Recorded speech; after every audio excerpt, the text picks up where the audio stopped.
ఎక్కడ చిత్ర పరిశ్రమ ఉంటుందో ఆ రాష్ట్రం ఆర్థికంగా అభివృద్ధి చెందుతుంది. ఎన్నో వేల మందికి ప్రత్యక్షంగా, లక్షల మందికి పరోక్షంగా ఉపాధి లభిస్తుంది. ఇందుకు ఉదాహరణే హైదరాబాద్. మద్రాస్కే పరిమితమైన సినీ పరిశ్రమను ఉమ్మడి ఏపీకి తీసుకురావడానికి పాలకులు తీవ్ర ప్రయత్నాలు చేశారు. ఎన్టీ రామారావు ముఖ్యమంత్రి అయిన తరువాత పరిశ్రమకు అనేక రాయితీలు కల్పించడంతో సినీ పరిశ్రమ ఏపీకి తరలివచ్చింది. దీంతో హైదరాబాద్ శరవేగంగా అభివృద్ధి చెందింది. ఇప్పుడు తాజాగా రాష్ట్రం విడిపోయిన తర్వాత ఏపీకి సినీ పరిశ్రమ లేదనే చెప్పాలి.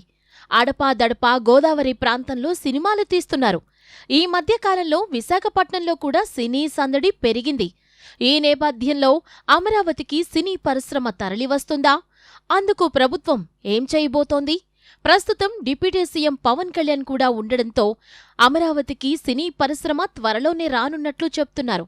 ఇదే జరిగితే సినిమాలకు పెట్టిన పేరుగా ఉన్న విజయవాడ మరోసారి సినీ పరిశ్రమలో ప్రధాన భూమిక పోషించనుంది.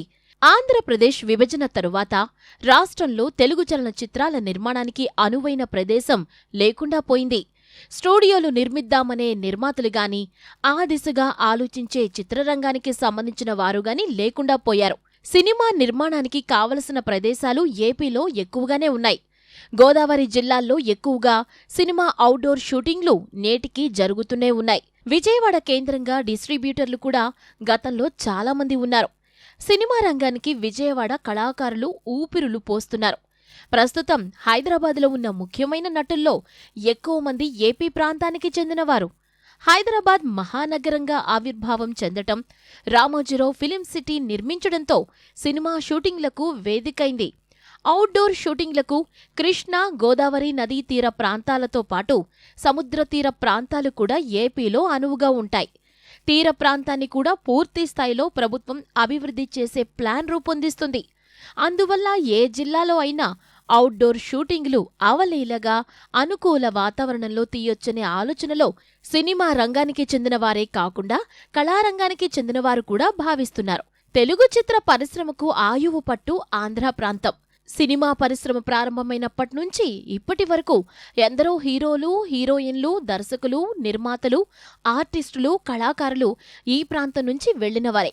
ఇక్కడి నుంచి వెళ్లిన ఎంతోమంది చిత్ర ప్రముఖులుగా ఎదిగారు. కానీ ఇక్కడ మాత్రం చిత్ర పరిశ్రమ అభివృద్ధికి నోచుకోలేదు. కొన్నాళ్ల క్రితం విశాఖ సినీ పరిశ్రమకు అనువైన ప్రాంతమని భావించి రామానాయుడు స్టూడియో నిర్మాణానికి ప్రయత్నించారు. అయితే రకరకాల కారణాల వల్ల అది పూర్తి స్థాయిలో రూపుదాల్చలేదు. తాజాగా ఏపీలోనూ చిత్ర పరిశ్రమలు ఎలాగైనా అభివృద్ధి చెయ్యాలనే ఆలోచన సినీ ప్రముఖుల్లో ఉంది. ప్రస్తుత ప్రభుత్వంలో ప్రముఖ సినీ హీరో పవన్ కళ్యాణ్ ఉప ముఖ్యమంత్రిగా ఉండడంతో ఏపీలో చిత్ర పరిశ్రమలో అభివృద్ధి చెందాలనే వారి సంఖ్య పెరిగింది. ఈ నేపథ్యంలో ఆంధ్రప్రదేశ్లో సినిమాల నిర్మాణానికి రాష్ట్ర ప్రభుత్వం ఒక భారీ స్టూడియో నిర్మాణం చేపట్టాలనే ఆలోచనలో ఉంది. ఇటీవలే పవన్ కళ్యాణ్ను సినిమా పెద్దలు కలిసి ఆంధ్రప్రదేశ్లో తెలుగు సినిమా పరిశ్రమ విస్తరణకు ఉన్న అవకాశాలపై చర్చించారు. ఆ తరువాత రాష్ట్ర ప్రభుత్వం ఎన్టీఆర్ జిల్లా నందిగామ, కంచికచర్ల ప్రాంతంలో సుమారు 100 ఎకరాలకు పైన ప్రభుత్వ భూమి ఉందని, దానితో పాటు అటవీ భూమి కూడా 1000 ఎకరాలు ఉన్నందున భూ కేటాయింపునకు ఎటువంటి ఇబ్బంది లేదనే ఆలోచనలో ప్రభుత్వం ఉంది.